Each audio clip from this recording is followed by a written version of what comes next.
গত 1 মাস আগে জন্ম নেয় 13 বছরের শিশু সাজ্জাদ মোল্লার যমজ বোন।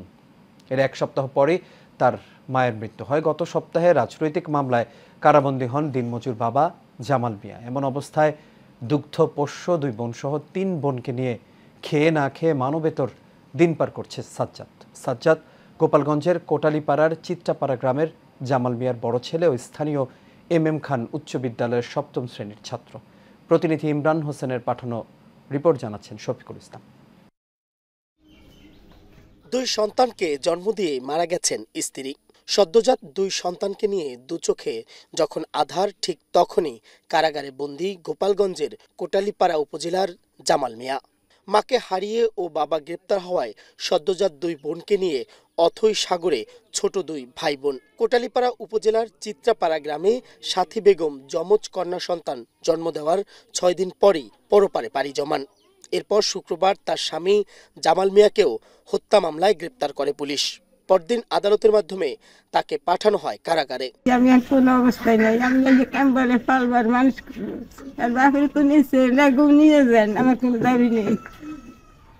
আমি কিভাবে পালবো? আমার স্যারের কোনো কেস নেই, মামলা নেই। কাল আজকে আমাকে লাগে আমি সকালে আসছে নিয়ে গেছে।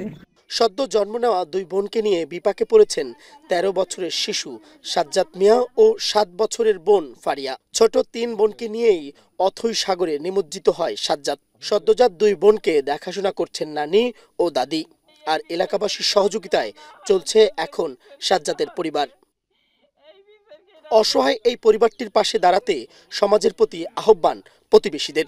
হতদরিদ্র সাধারণ দিনমজুর, কোথায় ঘোনাঘোরা মামলা হয়েছে, মারামারি হয়েছে, সেইখানে কোটালীপাড়া চিত্রাপাড়া গ্রামের সাধারণ একজন দিনমজুর জামাল মিয়া এর ধৈর্য নিয়ে জেল হাজতে প্রেরণ করে মারার মামলা দিয়া, এটা খুবই নিন্দনীয়। এর আমরা তীব্র নিন্দা জানাই। যে মামলাটা তার ঢুকাইতে হয়েছে, তখন যে ঘোনাপাড়া যে মার্ডারটা হয়েছে তখন থেকে বাসায় ছিল, সে বরিশাল তার স্ত্রী নিয়ে দৌড়াদৌড়ি করছে। তো সে কিভাবে এই মামলায় ঢুকাইলো? 17 তারিখ করে আমাকে এটা করছে। এই বাচ্চাকে কিভাবে আছেন? যদি আপনারা এটা কোনো কিছু না করেন তো বাচ্চাকে নিয়ে যান আপনারা। Mohammad Shafiqul Islam, Asian television.